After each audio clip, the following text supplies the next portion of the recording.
Bonjour, bienvenue dans le rendez-vous politique des Indes radios Métro News et LCI.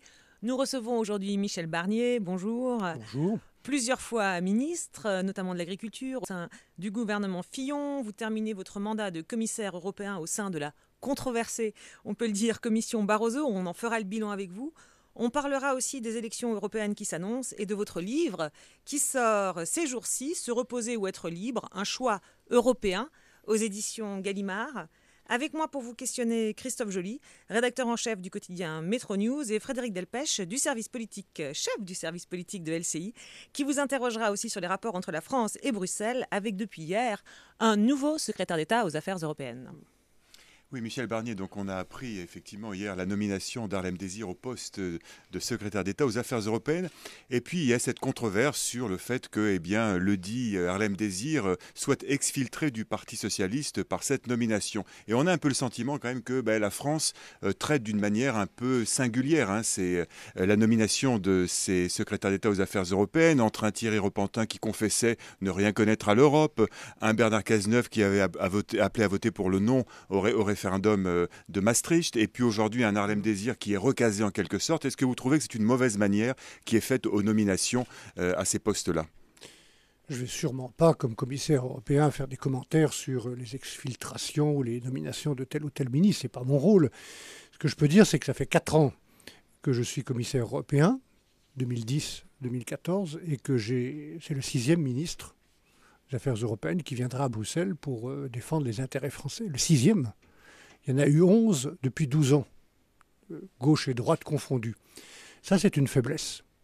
Donc, ce dont on a besoin pour la France, quand on veut défendre les idées, les projets, les convictions françaises, les intérêts sans complexe, comme les autres le font, c'est de ministres compétents et de ministres qui ont de la durée devant eux, qui ont le temps de faire le tour des 27 autres capitales. Ça prend du temps. J'ai été dans ce poste-là pendant 2 ans.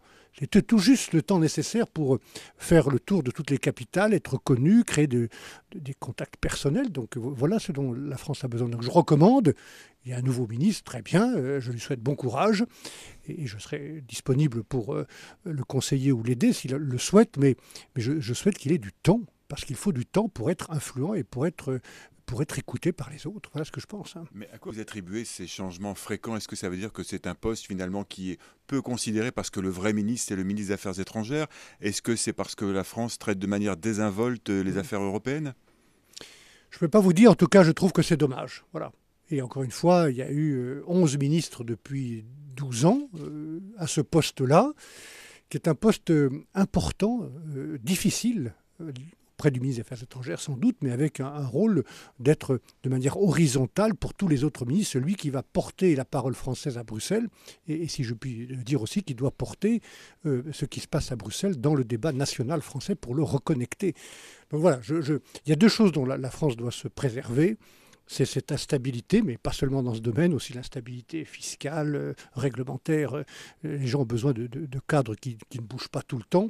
Et puis aussi de responsables politiques qui disent que c'est la faute des autres, que c'est la faute de Bruxelles, que d'invectiver les commissaires européens, comme je l'entends quelquefois, ça ne sert à rien, c'est même assez contre-productif. On a le sentiment quand même qu'Harlem Désir n'a pas marqué beaucoup les esprits en tant que député européen. Est-ce qu'il a laissé un souvenir important à Bruxelles ? Ce n'est pas à moi de juger, franchement. Il avait autre chose à faire. Il était secrétaire général ou premier secrétaire d'un des plus grands partis français. Je ne vais pas juger tel ou tel député. Ce n'est pas mon rôle. Je lui souhaite bon courage. Autant que pour les autres ministres français qui le souhaitent, je suis là, et le président de la République le sait, je le lui ai dit, pour apporter quelques clés du fonctionnement de Bruxelles. Je recommande que les ministres prennent le temps. Il y a 2 choses dont il faut se garder, c'est encore une fois d'être instable, de passer simplement, et puis d'invectiver les autres. Il faut pas d'arrogance française, il faut écouter les autres, et ça c'est important. Vous parlez de l'invective, alors peut-être faites-vous allusion à Arnaud Montebourg qui avait parlé de Manuel Barroso comme étant le carburant du FN. C'est à ça que vous faites allusion, vous l'aviez dit à l'époque. À ça et d'autres choses, ça n'a pas d'intérêt, c'est pas utile, et puis en plus c'est pas vrai. Et ça José Manuel Barroso n'était pas là en 2002 quand M. Le Pen est arrivé le 2e deuxième aux élections présidentielles derrière Chirac et devant Jospin. Il n'était pas là, Barroso. Donc il faut qu'on arrête en France de dire que c'est toujours la faute des autres. Et ça a été entendu, vous pensez, ce message, justement? Puisqu'Arnaud Montebourg est maintenant ministre de l'économie. Je suis sûr que le président de la République sait que ce que je viens de dire est juste. Voilà. Et le fait d'ailleurs qu'il ait pris comme secrétaire général quelqu'un qui connaît bien les affaires européennes, Jean-Pierre Jouyet, qui a été d'ailleurs à ce poste de ministre des Affaires européennes, est aussi un signal dans ce sens. Alors on va en venir maintenant à l'autre actualité, c'est le lancement de la campagne de l'UMP pour les européennes, avec un positionnement qui ne veut pas trancher visiblement entre les pro-européens et les eurosceptiques. Alors du coup c'est un peu la guerre ouverte, on a l'impression à l'UMP, on a entendu par exemple Henri Guénaud, député et partisan d'une Europe des nations, dire clairement qu'il ne voterait pas pour la liste de son parti conduite par Alain Lamassoure. Alors que pensez-vous de cette déclaration ? Chacun dit ce qu'il souhaite dire. Moi, je n'ai pas non plus comme commissaire européen à venir commenter les phrases des uns et des autres. Je connais bien cette situation dans ce parti, puisque en 2009, souvenez-vous, à la demande de Nicolas Sarkozy, j'ai conduit la campagne nationale de l'UMP et du centre, rassemblée d'ailleurs dans une liste de la majorité qui a réussi à avoir 29% des voix et près d'une trentaine de sièges. Donc, qu'est-ce qu'on avait fait avec Nicolas Sarkozy? On avait parlé aux gens qui ont voté oui et à ceux qui ont voté non. Parce que ce parti, ce n'est pas nouveau qu'il y ait des souverainistes, des gens qui ont un sentiment national plus prononcé, des gens qui sont très européens, parfois fédéralistes. Ça date d'assez longtemps. Moi, j'ai été très proche de Jacques Chaban-Delmas comme jeune militant. Il était très européen, mais il y avait Pasqua et d'autres dans le même parti. Oui, mais est-ce qu'en faisant ça, le parti s'adresse à ceux qui votent oui et non avec Ce parti, il ressemble à la France. C'est d'ailleurs un des résultats positifs des élections municipales et du succès de l'UMP. Je pense qu'il doit marcher au milieu de la route s'agissant de l'Europe. J'ai dit à mes propres amis, je répète devant vous, que ça ne sert à rien. C'est un combat perdu que de courir derrière M. Mélenchon, Mme Le Pen, à qui sera le plus souverainiste. Et c'est ce que fait Henri Guénaud, sans vous?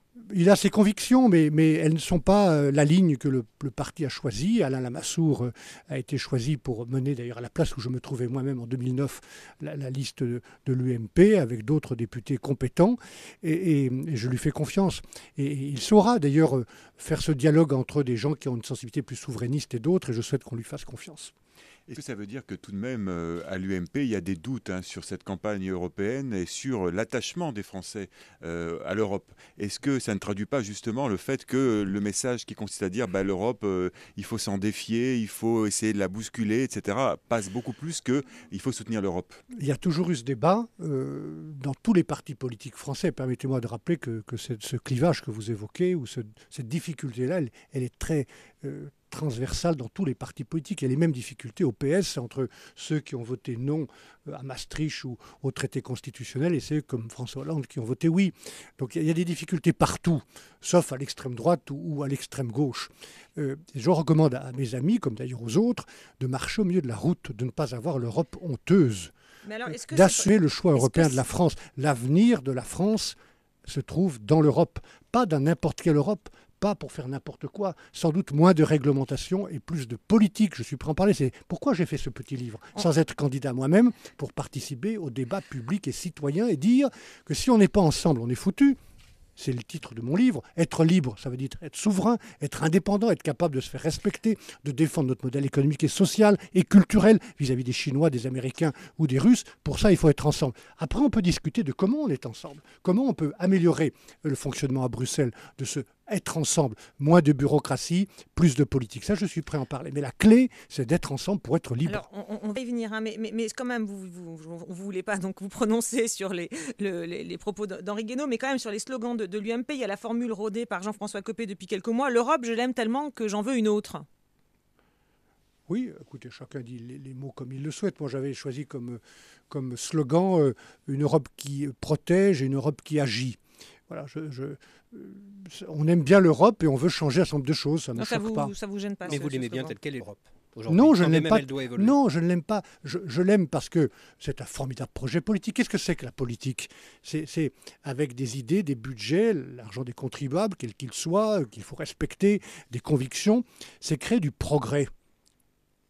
Réduire les conflits. C'est ça qu'a réussi l'Europe. Cette promesse a été respectée. Voilà pourquoi je dis, en regardant le monde tel qu'il est, et ce monde est fragile, instable, injuste, mais il y a dans ce monde des pays qui ne nous attendent pas, qui ne nous attendent pas, la Chine, le Brésil, les États-Unis, la Russie, l'Inde. Et ce sont des États continents. Est-ce qu'on veut être à la table dans ce petit livre que je publie la semaine prochaine chez Gallimard et que tout le monde pourra trouver à un prix abordable, 11,50 € dans toutes les librairies jeudi prochain, je publie un tableau important qui vaut tous les discours. Oui, le classement des publié par pays les services de M. Cameron, le Premier ministre britannique. Les 10 pays les plus importants du monde, tous les 10 ans à partir de maintenant jusqu'en 2050. Qu'est-ce qu'on constate sur ce tableau? En 2050, si on ne prend pas garde, si on se laisse aller, si on se repose, il n'y a plus un pays européen dans les 8 premiers pays du monde. Dans le G8, il n'y a plus un pays européen. Moi, je n'ai pas envie d'être sous-traitant. Je ne me suis pas engagé derrière De Gaulle il y a très longtemps pour être sous-traitant et dominé et sous influence des Chinois et des Américains. Ce n'est pas ça mon idée de la politique. Donc il faut être ensemble et on peut changer.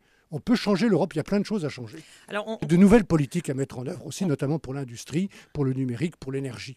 On va venir en détail sur les européennes. Peut-être d'abord une dernière question sur l'UMP aujourd'hui. Oui, alors l'UMP, effectivement, on a le sentiment que l'UMP a gagné, vous l'avez dit, les élections municipales, même triomphé aux élections municipales, avec plus de 150 villes de plus de 9000 habitants remportées, mais que malgré tout, les vieux démons ressurgissent très vite. Là, on a vu un comité exécutif où Alain Juppé réclamait un peu plus de gouvernance, où les proches de François Fillon demandaient à nouveau des comptes à Jean-François Copé, et puis cette affaire qui toucherait également cette fois-ci François Fillon avec des frais d'hélicoptère. Bref, est-ce que l'UMP n'est pas en train de retomber dans ses travers?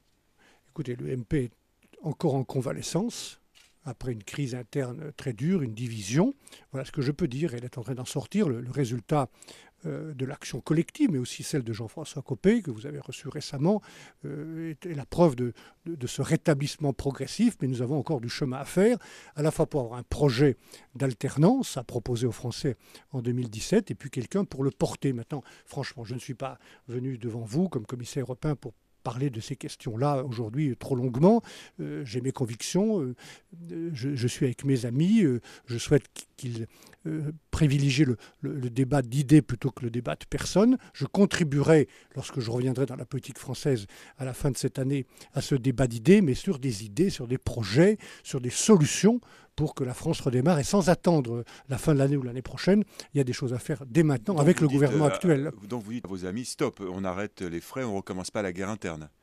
Je pense qu'il faut tirer les leçons de ce qui s'est passé et que nous sommes en train de les tirer. D'ailleurs, le résultat des municipales, à la base, moi j'ai vu beaucoup de villes, y compris dans ma propre région, à Chambéry, à Valence, à Saint-Étienne et dans d'autres villes plus petites, l'unité, y compris avec les centristes, dont on a besoin, la droite républicaine et un centre fort, voilà ce qui constituera les raisons de l'alternance en 2017, se sont mis ensemble au niveau local. C'est comme ça que les victoires ont été enregistrées. Alors, nous sommes toujours dans le rendez-vous politique des Indes Radio, Maître Nouzelsi. On va en venir justement à l'Europe. Alors, vous disiez, il ne faut pas courir derrière le FN. Mais alors, justement, que nous disent les sondages sur le FN, Christophe Joly? Le scrutin approche, les sondages d'intention de vote commencent à tomber. L'UMP est en tête, mais d'une courte tête face au Front National, reléguant le PS en 3e position. S'appelle quel commentaire de votre part? C'est une source d'inquiétude de voir le Front National aussi fort, un parti aussi anti-européen. D'abord, les sondages donnent l'UMP en tête, même de quelques... D'un petit point, alors, oui, 1 ou 2 points. Il y a des sondages précédents, il y a un an, qui donnait l'UMP juste derrière. Donc il y a un progrès et puis il n'y a pas de fatalité. Il y a de la fatalité s'il y a du fatalisme. Un parti politique, un homme politique, et j'en suis un, ne peut pas être fataliste. On doit combattre ces idées souverainistes et ces idées de protectionnisme, de repli national, voire nationaliste, que ce soit de droite ou de gauche, avec énergie, en marchant au milieu de la route, ne pas avoir, je le répète, l'Europe honteuse. Pourquoi, selon vous, le Front National perce autant auprès des Français? On verra bien s'il perce. On verra bien. On avait annoncé aux municipales des triangulaires triomphantes pour le Front National, et puis on a aperçu qu'une ligne claire de l'UMP n'a pas permis au Front National de faire chuter et d'empêcher non plus la victoire de beaucoup de candidats UMP dans beaucoup de communes. Il n'y a pas de fatalité. C'est une source d'inquiétude néanmoins pour vous? C'est une source de raison de s'engager dans le débat politique. Il ne faut pas avoir peur de ce débat. Les Français sont intelligents. Plus intelligents que certains hommes politiques ou femmes politiques ne le croient. Ils sont capables de comprendre, si on respecte, si on fait appel à cette intelligence, ils sont capables de comprendre le tableau que j'ai mis dans ce petit livre. Mais justement, dans votre livre, il y a plein de solutions et on y reviendra, mais on se demande quand même, vous dites les Français sont capables d'être intelligents, mais quand on voit certains... Non, je n'ai pas dit qu'ils sont capables. Ils sont intelligents. Ils sont intelligents. Ils sont intelligents, et ils je sont capables recommande de que les hommes comprendre, politiques respectent cette intelligence. Un raccourci de ma part. Mais vous dites, quand on voit les slogans de l'UMP et certains thèmes de campagne, on voit quand même l'idée, c'est de dire il faut faut défendre à Bruxelles les intérêts nationaux. Mais est-ce que l'Europe, c'est ça, défendre les intérêts nationaux? On voit aussi qu'il y a toute une campagne, notamment menée par Nadine Morano, qui est une des têtes de liste, sur la redéfinition des frontières de l'Europe, la réforme des accords de Schengen de libre circulation. Est-ce que tout ça, c'est réaliste? Écoutez, tout ça ne se retrouve pas. Chacun peut avoir des idées. Encore une fois, ce parti a de grandes diversités. Ce n'est pas nouveau, c'est depuis le début de la Ve République. Il y a aussi beaucoup de diversité au Parti socialiste. Et après, il faut faire une synthèse. Ce que je sais, pour avoir été le ministre de Nicolas Sarkozy, et pour être dans ce mouvement, c'est qu'il y a une ligne européenne, que nous marchons au milieu de la route, que nous assumons ce choix européen. Néanmoins, il y a des leçons à tirer de la crise. J'en ai tiré quelques-unes comme commissaire en matière de régulation financière, pour que ça ne recommence pas. Il y a des leçons à tirer sur l'Europe passoire qui ne lutte pas efficacement contre certains réseaux d'immigration clandestine.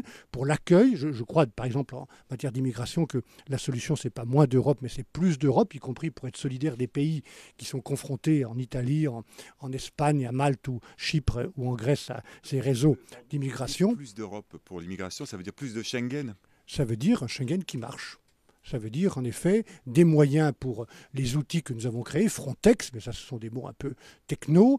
Oui, des moyens pour la police aux frontières. Hein, pour contrôler les frontières, pour lutter contre les passeurs, contre les mafias, les réseaux, être impitoyable avec eux, pour accueillir les gens qui arrivent, avoir une force européenne de protection civile, ne pas laisser les pays qui sont en première ligne tout seuls. Parce qu'on se souvient que Nicolas Sarkozy, pendant sa campagne présidentielle 2012, avait souhaité remettre totalement à plat Schengen, justement. Ça a été fait en grande partie par ma collègue Madame Malmström, qui a négocié d'ailleurs avec la France et le gouvernement français. Il y a une réforme de Schengen, une consolidation de Schengen qui a été faite. Probablement, on peut aller plus loin en renforçant Frontex et en créant une force européenne de protection civile, comme je le propose dans ce livre. Alors justement, qu'est-ce qui explique que l'essentiel d'une partie de l'opinion publique en France et même dans d'autres pays européens considère justement que l'un des points faibles de l'Europe, c'est Schengen, c'est le fait que l'immigration ne soit pas contrôlée? Mais parce que ça ne fonctionne pas bien. C'est comme la fameuse directive détachement des travailleurs, qui est utile, mais qui n'est pas respectée, qui est détournée par un certain nombre d'entreprises. Donc c'est une question de contrôle et de moyens et de volonté politique. Mais ce qu'il faut expliquer aux gens qui sont intelligents, encore une fois, c'est qu'on ne se protégera pas contre ces phénomènes ou ces réseaux ou ces mouvements de population tout seul, chacun chez soi, chacun pour soi, en se barricadant. C'est une folie de dire ça. On se protégera et on agira mieux ensemble à condition d'avoir des outils qui fonctionnent. Christophe Joly. Concernant la Turquie, en 2005, vous étiez prononcé pour l'intégration de ce pays au sein de l'Europe, en tout cas pour que son dossier soit examiné. À voir les derniers développements, l'interdiction de YouTube, les événements sur Twitter qui étaient fermés pendant un temps.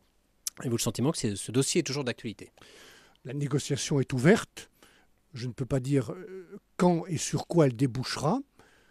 Au-delà de ce qui se passe conjoncturellement aujourd'hui, de ces atteintes à la liberté de presse, d'expression religieuse. Le respect des droits de l'homme faisait partie des conditions sine qua non. Et elles sont absolument intransigeantes. Il n'y aura pas de complaisance sur cette question. C'est la Turquie qui discute avec l'Europe pour, le cas échéant, se rapprocher de nous et donc accepter la totalité sans aucune complaisance de notre corpus de droits, de règles, de valeurs. Et vous avez le sentiment qu'elle est prête à accepter ces conditions aujourd'hui? Il y a de vrais problèmes qui retardent ce chemin actuellement. Donc je ne peux pas vous dire quand et sur quoi débouchera cette négociation. Ce que je crois en revanche, c'est que ce pays est un pays, vous le savez bien, névralgique, se situant à la charnière de l'Asie et de l'Europe, et que nous avons intérêt à avoir un dialogue avec lui pour qu'il ne se retourne pas de l'autre côté. Donc, mais pour l'instant, pour la poursuite du dialogue. Je pense que nous avons intérêt à poursuivre le dialogue sans préjuger de son aboutissement et de la décision finale qui sera prise. Donc, il y a le calendrier? Oui, ça prendra beaucoup d'années et on voit bien que tout ce qui se passe en Turquie ne facilite pas ce dialogue et ne rapproche pas la Turquie de l'Europe. D'accord, mais vous n'êtes pas sur la position de principe, comme là encore certains à l'UMP, de dire maintenant on arrête d'envisager un élargissement, on reste comme on est, je pense on que consolide. Dans les années qui viennent, il faut arrêter d'élargir l'Europe sans la consolider à l'intérieur. Et comme il n'y a pas d'adhésion probable dans les années qui viennent, on peut dire ça. On a le temps de consolider l'Europe, notamment sur les sujets que j'évoque et que je propose de manière positive dans ce livre, la population, l'énergie, l'industrie, le numérique, la politique de défense, le social. Voilà des sujets sur lesquels il y a des progrès à faire dans les années qui viennent, avant le cas échéant que, par exemple, un pays des Balkans entre dans l'Union européenne. Quand vous dites pas d'adhésion probable pour les années prochaines, ça veut dire que pour vous, l'hypothèse d'une demande d'adhésion de l'Ukraine n'est pas d'actualité? Elle n'est pas d'actualité du tout. Mais vous ne le souhaitez pas Non, je ne le souhaite pas. Il ne s'agit pas de ça. Quand nous proposons un accord d'association à l'Ukraine, comme nous en avons d'ailleurs beaucoup avec des pays méditerranéens, y compris avec la Turquie. Le premier accord d'association de l'Europe a été signé avec la Turquie en 1963, du temps du général de Gaulle et de Konrad Adenauer. L'association, ce n'est pas l'adhésion. C'est un partenariat économique, politique, pour créer du progrès, de la démocratie en Ukraine. Et on voit bien que c'est ça l'aspiration du peuple ukrainien. Mais il n'a jamais été question, il n'est pas d'actualité de faire adhérer l'Ukraine. Est-ce que ça veut dire que l'Europe s'est élargie un peu trop rapidement avec la difficulté à l'intégration de nouveaux pays? Non, je ne le crois pas. Mais je crois que cet élargissement, plutôt cette réunification, n'a pas été suffisamment expliqué. Si je devais revenir en arrière, rétroactivement, c'est toujours un exercice difficile, je dirais qu'on aurait dû faire un référendum, non pas sur la Constitution européenne, qui était très complexe, avec beaucoup de questions et puis une seule réponse. Même le général de Gaulle, quand on avait, en 69, voulu poser 2 questions avec une seule réponse, les Français ont répondu non, vous vous souvenez. Donc, je pense qu'on aurait dû faire un référendum sur une question simple. Voulez-vous de la réunification de l'Europe ? Comme d'ailleurs François Mitterrand avait posé une question simple dans le traité de Maastricht, voulez-vous, oui ou non, d'une monnaie unique pour être plus fort? Et les Français ont répondu oui, après un vrai débat. Ce qui a manqué à propos de l'élargissement, de la réunification, à tous ces pays qui aspiraient à devenir européens et qui d'ailleurs, je me permets de vous le dire, aujourd'hui, sont une des sources du progrès de l'économie européenne, puisque ces pays ont un taux de croissance en Pologne et ailleurs plus fort que le nôtre. Ces pays se développent, achètent des produits français, il y a des entreprises françaises qui vont s'implanter et créer des emplois chez nous et chez eux. Donc c'est un progrès, mais on aurait dû prendre davantage de temps pour avoir un débat citoyen et démocratique. Et avec un vote oui, vous pensez qu'il y aurait une plus forte adhésion aujourd'hui des citoyens? Je suis sûr qu'aujourd'hui, il y aurait plus ce sentiment qu'on a été trop vite.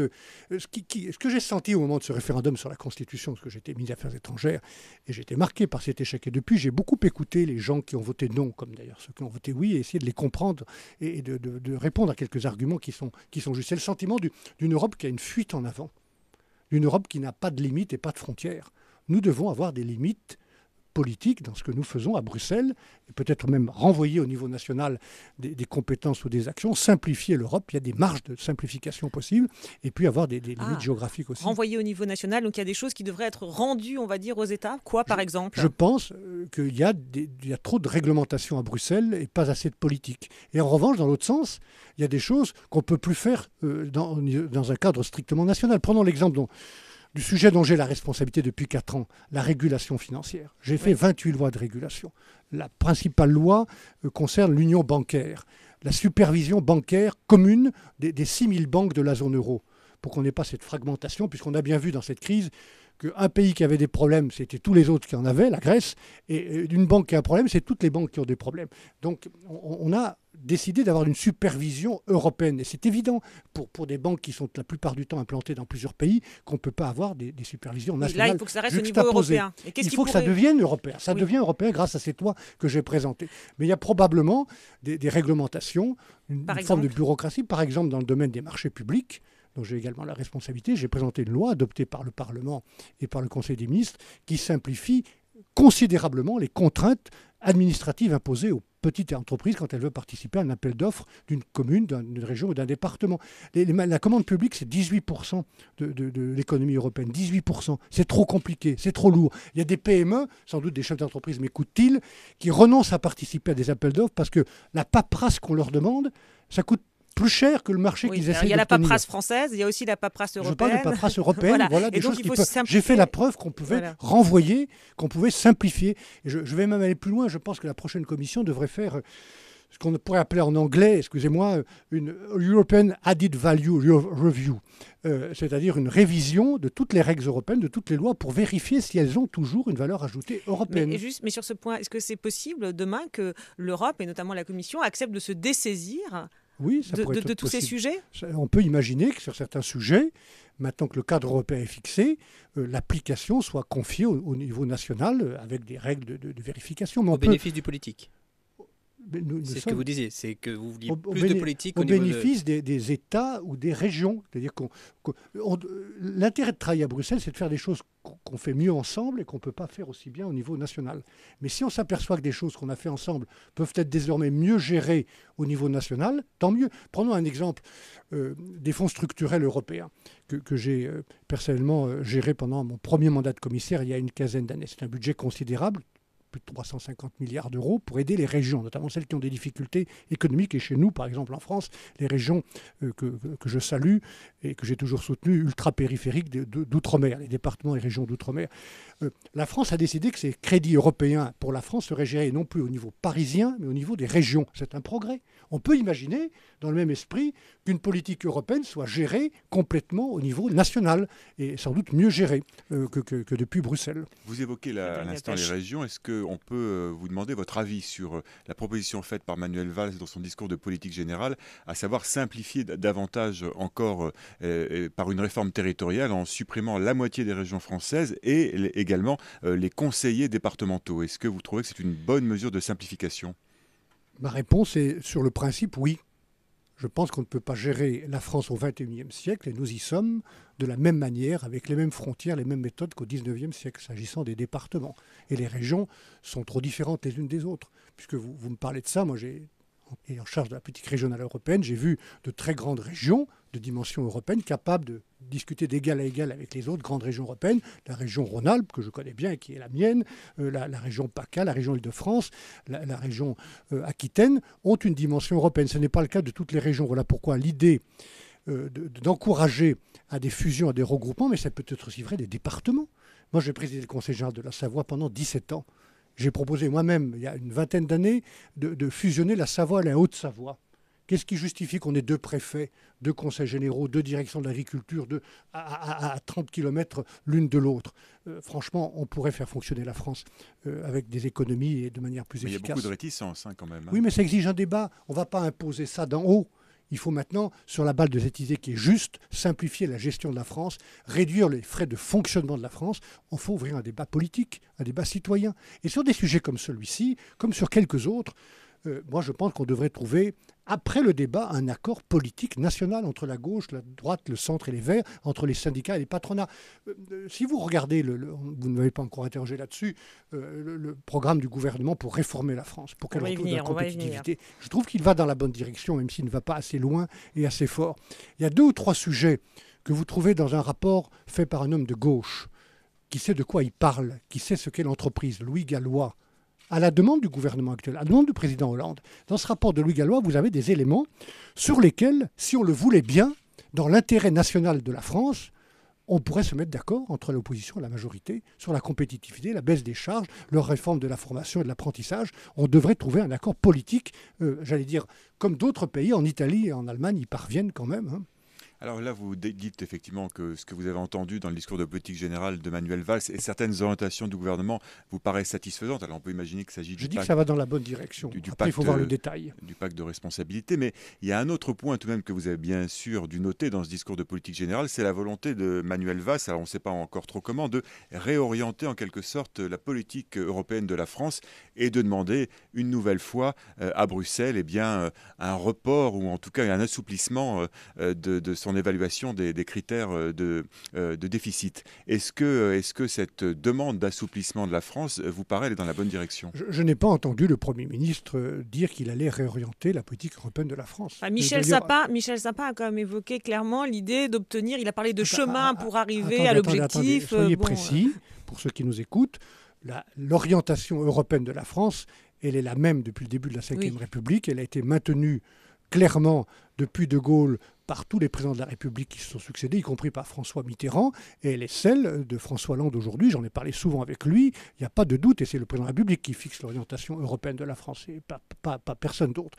À l'intérieur de cette politique, il y a un débat sur qu'est-ce qu'on fait ensemble, et notamment, est-ce qu'on tire les leçons de la crise qui s'est produite depuis 5 ou 6 ans, qui a montré, Jacques Delors le premier l'avait souligné, qu'on ne peut pas avoir 18 pays qui ont la même monnaie et qui ont 18 politiques économiques, budgétaires et fiscales différentes, concurrentes ou juxtaposées. Donc nous avons décidé d'avoir un pacte ou un règlement de copropriété dans la zone euro et de coordonner, de rendre plus homogènes nos politiques budgétaires, fiscales et j'espère un jour sociales. C'est dans ce cadre-là qu'on se situe. Et en plus, on tire les leçons de la crise qui a montré, je le répète, que quand un pays a un problème, tous les autres en ont un très vite. Ça, c'est la question grecque ou la question des banques. Donc, on a confié à la Commission européenne, un nouveau traité a confié à la Commission européenne ce rôle de veiller à la cohérence. Et c'est ce que nous faisons. Nous appliquons le traité. Et ces 3%, ce n'est pas avec Bruxelles, c'est le pacte de confiance avec les autres. Parce que nous sommes tous solidaires. Et je répète, le problème de l'un devient très vite le problème de tous. Mais on c'est voit bien Bruxelles qui est gardien de l'orthodoxie. Oui, tout de même. et cette orthodoxie, elle est fixée dans les traités, sur des chiffres raisonnables. 3% de déficit, il faut les atteindre. Et le gouvernement, s'il en a la volonté, peut les atteindre. Je souhaite qu'il ne se mette pas dans la situation de demander un sursis. Mais il se met dans la situation, non? Parce qu'on a quand Nous même verrons l'impression bien. que la démarche aujourd'hui est de demander un délai supplémentaire. Je ne sais pas si ce sera la démarche finale. Je ne le souhaite pas. Je souhaite que le gouvernement français respecte le pacte de confiance avec les autres pays européens et soit assez courageux et fort. Voilà pourquoi je dis qu'il faut aller plus loin et plus vite pour libérer les énergies.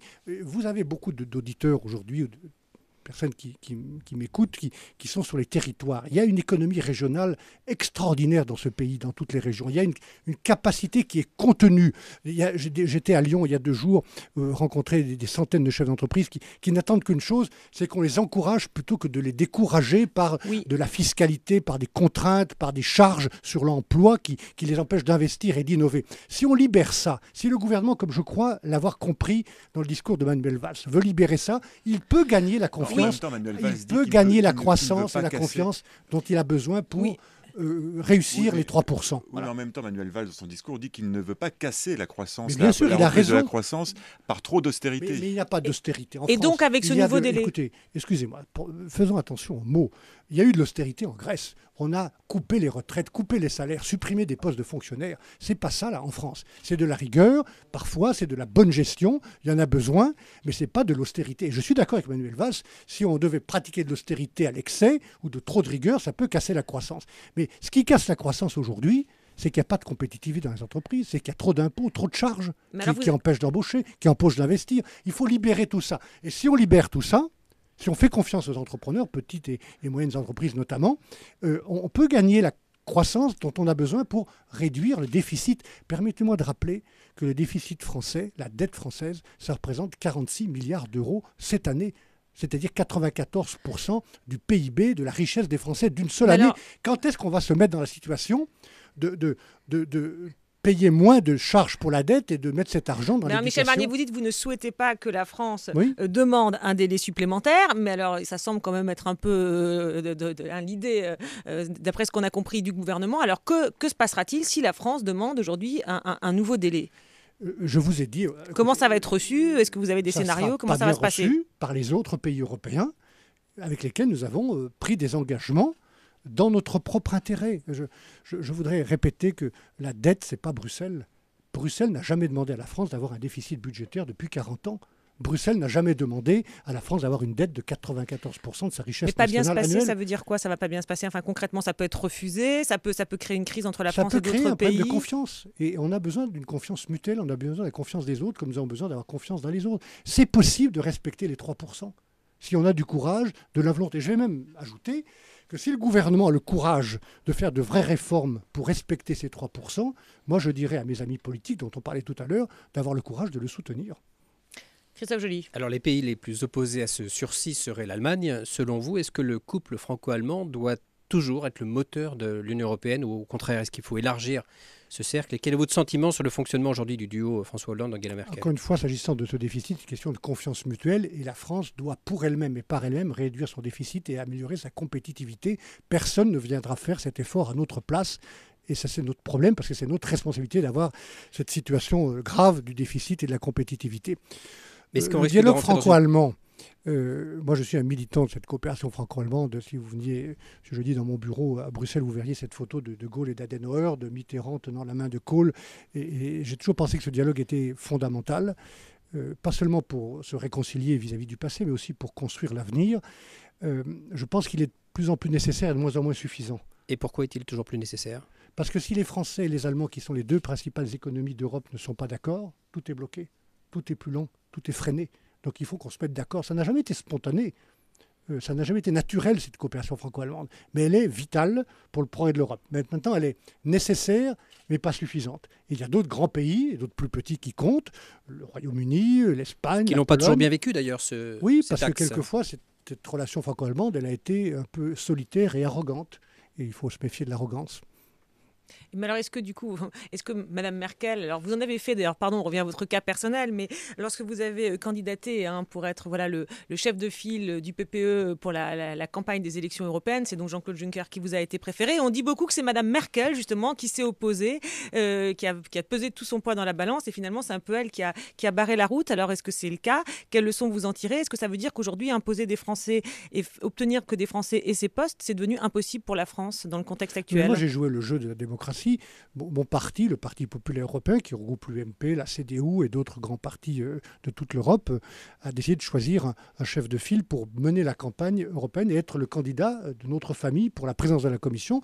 Les socialistes font la même chose, les Verts, les libéraux. C'est un vrai progrès pour la démocratie. Ça veut dire que ceux qui vont voter le 25 mai vont choisir, tous ceux qui m'écoutent, vont choisir leur député européen national ou régional et choisir le président de la Commission. C'est un vrai progrès. Au moment où on dit on ne sait pas qui c'est bureaucrates, ces technocrates, on va mettre en fait un visage et une personnalisation. C'est un vrai progrès. Je menais ce combat, j'ai fait 40% des voix, ce qui est honorable. Je ne regrette pas d'avoir proposé ce choix. Jean-Claude Juncker a été choisi et maintenant il est le chef de file. Voilà ce que je peux dire. Ce qui est vrai, c'est que Mme Merkel a décidé de soutenir la CDU, Jean-Claude Juncker, et pas ma candidature. Voilà ce que je peux dire. Mais parce que vous étiez français ou... Je ne peux pas vous dire, il faut lui poser la question. Est-ce que c'est négatif contre moi ou positif pour Juncker? Je ne peux pas vous dire. Ou contre la France? Non, écoutez, il y a déjà eu des présidents français avec le soutien de l'Allemagne. Je pense à Jacques Delors et ça a été un des plus grands présidents. Quel président de commission auriez-vous voulu être par rapport à Barroso, par rapport à Delors, par exemple? Oui, mais chaque président correspond à une époque. Jacques Delors a été une époque extrêmement névralgique et stratégique de la construction de l'euro, et il a été un formidable président. Il faut être juste avec José Manuel Barroso. Depuis 4 ans, j'ai la chance d'appartenir à cette équipe avec mes 26 collègues qui l'animent. Il m'a soutenu sur tous les textes que j'ai présentés. Il a soutenu le travail de mon collègue Olli Rehn sur la gouvernance économique, toute la régulation financière, remettre de l'ordre, de la transparence, de la morale là où elles avaient disparu dans les marchés financiers, faire que ces banquiers, certains banquiers ne se croient pas tout permis, qu'on ne leur permette pas tout, comme ça a été le cas depuis 30 ans, avec cette forme d'ultralibéralisme.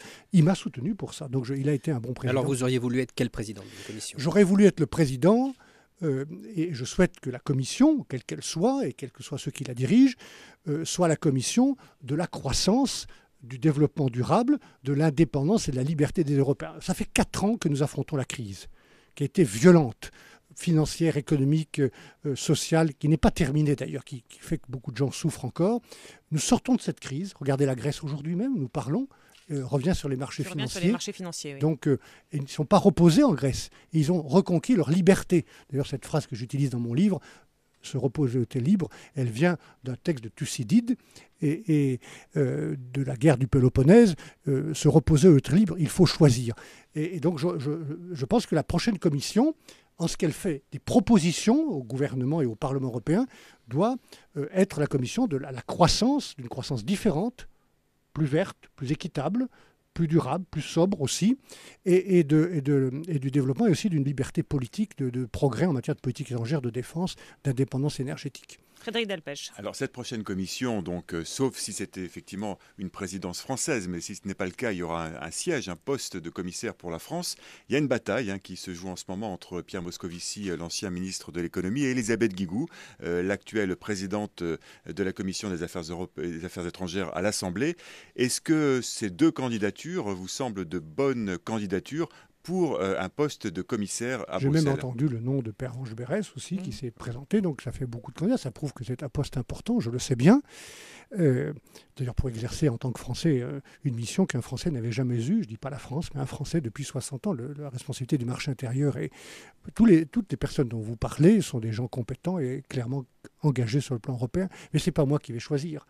Non, mais vous pouvez nous dire comment elles sont vues de Bruxelles, en tout cas. Non, mais ce sont des gens respectés au Parlement. Pierre Moscovici, on a le sentiment qu'il n'a pas été toujours très apprécié à Bruxelles. Écoutez, les uns et les autres que vous avez cités, s'agissant de candidats potentiels du Parti socialiste, il y en a peut-être d'autres ailleurs, sont des gens respectés qui ont eu clairement une conviction européenne. Mais c'est le président de la République qui s'est bien gardé de dire quoi que ce soit, qui fera son choix après les élections européennes. Alors, je ne voulais pas parler des personnes, on comprend bien, mais par exemple, Pierre Moscovici avait souhaité une fusion de certains postes, président de l'Eurogroupe et commissaire européen aux affaires économiques, par exemple.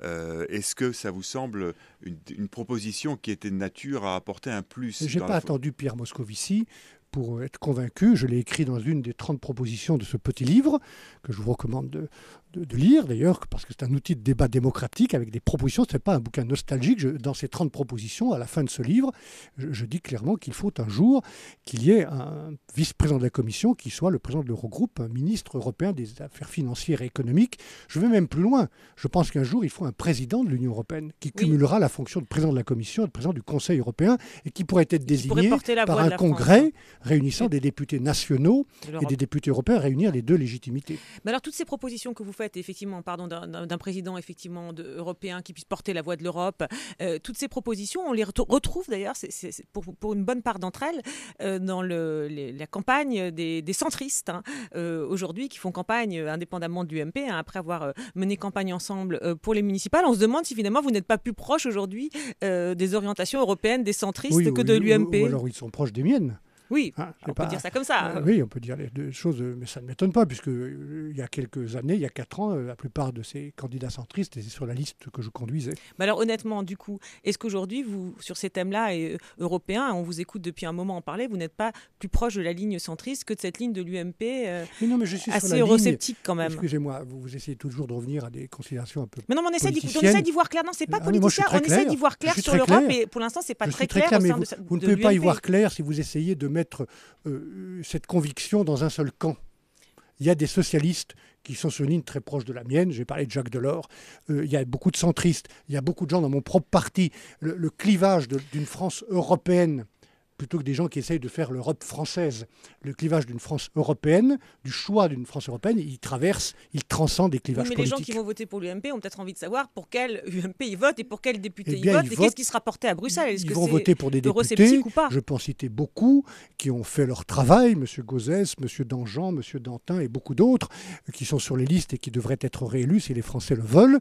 Et ils sont sur la ligne d'une France européenne, d'un choix clairement européen de la France, qui a intérêt à être dans l'Europe plutôt que replié derrière je ne sais quelle ligne Maginot, comme certains à droite et à gauche le recommandent, et qui veut changer un certain nombre de choses sur la ligne que je propose dans ce livre. Je pense que la ligne d'être patriote et européen, ça va ensemble. C'est pas l'un à la place de l'autre, c'est être européen en plus d'être patriote. Et pour changer l'Europe là où elle doit être changée, moins de bureaucratie, plus de démocratie, plus de politique commune.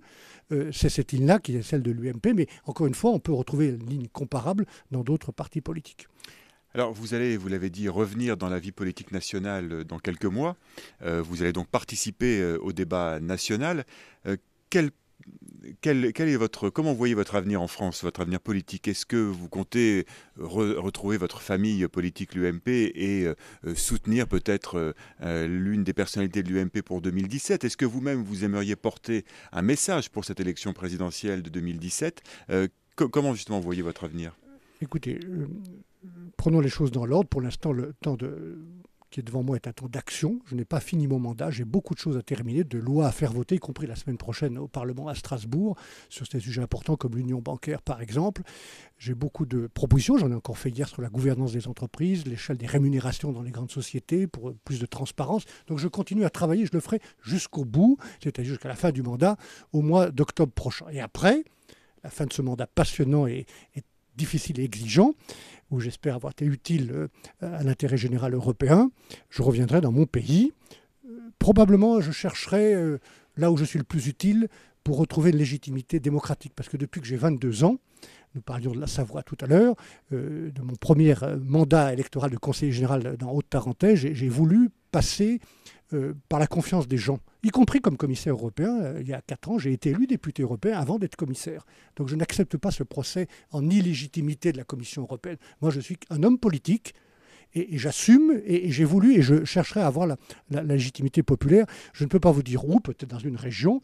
Je vais écouter. Aux élections régionales, donc, on a compris. C'est une possibilité, mais je veux prendre le temps d'écouter, de rencontrer les gens. On ne s'improvise pas comme ça, on ne tombe pas du haut. Moi, j'ai besoin de retrouver mon pays et d'écouter, de rencontrer les gens. Christophe Joly. Justement, vous avez l'impression de vous être un peu Mais éloigné. en tout cas, excusez-moi, oui, je participerai au débat de l'élection présidentielle, qui est le débat majeur. Et je participerai. Pour 2017 alors. Oui, évidemment, puisque c'est le débat principal de la France. Je veux avoir une légitimité électorale, et d'une manière ou d'une autre, je ne peux pas vous dire comment, mais je participerai à ce débat électoral. Mais du coup, puisque vous en parlez, alors on voit effectivement Alain Juppé émerger, Non, il y a je ne veux François pas, ça, Fillon, c'est Jean-François pas utile. Copé, vous y participerez en soutenant l'un ou l'autre, vous êtes Nous verrons proche bien. de l'un ou de l'autre. Nous verrons bien. Il y a plein de gens de qualité. En tout cas, ce que je voudrais souhaiter dans la période qui nous sépare de l'élection présidentielle, c'est qu'on privilégie le débat d'idées, le projet, plutôt que le débat de personnes. Le moment venu, il faudra choisir une personne pour porter ce projet. Ce moment n'est pas venu, mais je participerai à ce débat. Ça veut dire donc pour vous, pour être très clair donc sur 2007, que les choses ne sont aujourd'hui pas écrites, que le retour de Nicolas Sarkozy ne gèle pas en quelque sorte les ambitions à l'UMP. Rien n'est écrit pour l'UMP. Rien n'est écrit, mais je peux bien dire, pour avoir été son ministre, que Nicolas Sarkozy, je l'ai d'ailleurs dit au moment où il a été battu, où il n'a pas été élu, qu'on aurait besoin durablement de son énergie et de son expérience. Christophe Joly. Je vois une envie manifeste de revenir dans le débat national. Ce devoir de réserve inhérent à votre fonction de commissaire vous a pesé parfois. Vous avez envie de revenir dans l'arène nationale? Mais moi, je suis passionné par l'action publique, par le fait que quand vous êtes un homme politique ou une femme politique, vous avez des convictions, c'est mieux ainsi, vous gérez un budget, celui de tous les contribuables, vous avez des lois, des règlements, des propositions, et qu'est-ce que vous faites avec tout ça? Vous faites du progrès, vous créez du progrès collectif. Moi, j'ai essayé de faire ça à Bruxelles passionnément. Je peux bien avoir plus de 60 ans, je n'ai pas perdu ma capacité d'indignation ni ma capacité d'enthousiasme. Et dès l'instant où je ne suis pas utile à Bruxelles, je vais apporter cette capacité Où est-ce que vous vous indignez aujourd'hui? d'indignation. Qu'est-ce qui donne matière à vous indigner? Je m'indigne de la pauvreté qui touche trop de gens. Je m'indigne du comportement d'un certain nombre de financiers. Je m'indigne de l'injustice qui est faite à un certain nombre de gens qui veulent rejoindre l'Europe. Je m'indigne de plein de sujets, je viens de vous en citer quelques-uns, qui mériteraient plus d'action commune et plus de politique. Alors Michel Barnier, il nous reste quelques minutes d'émission du rendez-vous politique des Indes Radio Métro News et LCI pour les questions, la rubrique habituelle de la question des radios, avec une question de Radio Orient qui vous est posée par Loïc Barrère. Michel Barnier, bonjour. Les Européens apportent une aide économique importante aux Palestiniens, mais ils semblent absents sur les questions politiques. L'Europe condamne les violations du droit international par Israël, telles que la poursuite de la colonisation. Pour autant, elle ne prend jamais de sanctions. Alors, toujours dans la région, pourquoi l'Europe ne prend-elle pas d'initiative pour tenter de stopper la guerre en Syrie? Et pourquoi, plus généralement, l'Europe se laisse-t-elle marginaliser par les États-Unis et par la Russie? Précisément, la raison pour laquelle j'ai fait ce livre, se reposer ou être libre, et une des raisons, un des chemins de notre liberté, c'est que l'Europe ne soit pas seulement un supermarché. Quelle est la volonté, mais c'est une question des gouvernements, d'avoir une politique étrangère, une politique de défense, qu'on ne fasse pas seulement de la reconstruction économique, qu'on soit capable d'être acteur politique. Ce que vous dites n'est pas totalement juste s'agissant du conflit israélo-palestinien, dont je me suis beaucoup occupé quand j'étais à ma place et en ce temps-là quand j'étais ministre des Affaires étrangères, y compris dans un dialogue avec Yasser Arafat que je suis allé voir en Palestine, en Cisjordanie, et naturellement aussi une visite à Gaza, dans les tout derniers moments de sa vie d'ailleurs. Nous sommes présents dans le quartet, nous sommes présents politiquement, mais ce qui est intéressant dans votre question, c'est qu'elle démontre qu'il n'y aura pas une politique européenne unique et forte tant qu'on n'aura pas pris le temps de réfléchir ensemble, parce qu'on vient de très loin. Les 28 pays européens ont une tradition diplomatique et militaire différente. Il y a même 4 pays européens qui sont non alignés ou neutres. Donc vous n'improvisez pas, y compris dans le conflit israélo-palestinien, une position commune. Regardez ce qui s'est passé avec l'Irak, regardez ce qui s'est passé avec la Libye, du côté de la Méditerranée où vous parlez. Il faut avoir le temps et le lieu de construire cette culture diplomatique commune. Et c'est ce qu'a fait ma collègue Catherine Ashton depuis 4 ans en construisant ce ministère européen des Affaires étrangères. Il faudra beaucoup de temps pour obtenir des positions communes et être un acteur politique et pas seulement un partenaire économique. Justement, vous faites le distinguo entre politique européenne commune et unique. Donc pour vous, vous faites bien la différence entre les deux. On peut considérer que pour l'instant, la voie européenne n'a pas émergé. Pas partout. Faute de divergence entre les États, faute de temps pour bâtir une politique commune. Mais regardez, la politique européenne a été audible et forte grâce à Mme Ashton et à ce travail commun dans la question iranienne. nous avons réussi à réconcilier, et le chemin est encore long, les pas Serbes d'échec, hein. et les Kosovos. Vous ne diriez pas que c'est un échec pour le moment? Parce que, Non, en dépit non, du dossier cité... Non, nous venons de très loin. Il y a quelques points, je viens de vous dire un des points absolument névralgiques de la géopolitique et de la stabilité du monde, qui est la question iranienne. Nous avons fait des progrès, nous avons été très brillants. C'est elle qui a conduit les négociations au nom des Européens. Et donc je veux dire que c'est un processus long. Il faut être juste. Ça prend du temps. Vous n'improvisez pas dans la crise, le dos au mur, une position commune entre 28 pays qui n'ont pas réfléchi ensemble avant. Donc il faut d'abord commencer par réfléchir et aboutir à une position commune. Et c'est ce que nous sommes en train de faire. Michel Barnier, nous avons commencé par les élections européennes. Nous allons finir par les élections européennes avec une question de la radio Tendance Ouest de Thibaut Deslandes. Ça concerne justement la situation dans l'ouest de la France. Michel Barnier, bonjour. Bonjour. Les élections européennes approchent et les listes se dévoilent peu à peu dans la circonscription nord-ouest. Si l'on regarde ces listes, on s'aperçoit rapidement que le département de la Manche, département agricole et maritime par excellence, donc particulièrement concerné par l'Europe, n'aura aucun représentant à Strasbourg car aucun candidat en position éligible. Pire encore, les probables élus, comme c'est le cas d'ailleurs actuellement, seront issus des régions Nord-Pas-de-Calais et Picardie pour la plupart d'entre eux et donc résideront à plusieurs centaines de kilomètres de chez eux. Bref, les Manchois ne connaîtront pas leurs eurodéputés et ne les verront quasiment jamais. Alors ma question est très simple, comment les Manchois peuvent-ils se sentir représentés par des élus censés défendre leur territoire et leurs intérêts et qui résident à plusieurs centaines de kilomètres de chez eux? Vous ne pouvez pas avoir un député élu dans chacun des départements français. Il y a plus de départements que de sièges. Donc il y a forcément des départements qui ne sont pas directement représentés, mais ils le sont dans une eurorégion. Le Grand Ouest d'un côté, le Grand Nord, où quelqu'un qui n'est pas loin de la Manche, M. Gauzès, je l'espère, sera réélu. Donc vous avez la capacité, grâce à ces grandes circonscriptions d'eurorégions, la France est divisée en quelques grandes eurorégions, vous avez quand même une proximité plus grande, plus facile, pour aller chercher votre député, l'interpeller, lui demander des comptes, lui soumettre des projets, que si c'était des listes nationales comme c'était le cas avant. Et moi, j'ai plaidé pour ces grandes eurorégions qui permettent une plus grande proximité. Maintenant, c'est aux députés européens non seulement d'être présents à Strasbourg et à Bruxelles, mais aussi de rendre des comptes sur le terrain. Petite question très brève, on a parlé de l'UMP, on a parlé donc des élections européennes. Est-ce que vous ne regrettez pas tout de même que l'UMP ait fait des choix qui puissent s'apparenter pour certaines têtes de liste à des recasages d'anciens ministres en mal de mandat, par exemple? Est-ce que l'élection européenne n'aurait pas mérité mieux? Mais ne faites pas de procès d'intention. Vous avez des anciens ministres qui vont devenir députés européens si les Français le veulent et qui ont de l'énergie, qui ont une compétence, une expertise et ils vont la mettre au service de l'action européenne de la France à Strasbourg et à Bruxelles. Là où vous pourrez les juger et être sévère le cas échéant avec eux, c'est s'ils ne travaillent pas.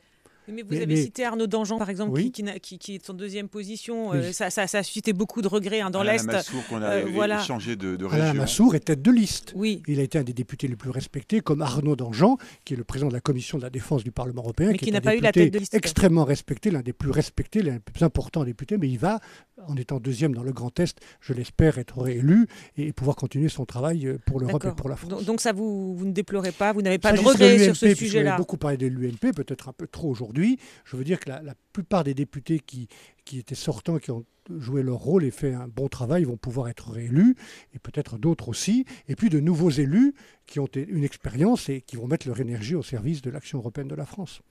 Michel Barnier, merci beaucoup. On a parlé de l'UMP, on a beaucoup parlé de l'Europe aussi. Vous m'avez invité pour ça, et c'est de ça dont je veux parler. Et on peut prolonger. Mais peut-être effectivement, ça paraît plus long quand on parle de l'UMP, mais on a beaucoup parlé de l'Europe avec ce livre aussi à Michel Barnier, Se reposer ou être libre, donc aux éditions Gallimard. Merci beaucoup d'avoir été l'invité du rendez-vous politique des Indes Radio, Métro News et LCI.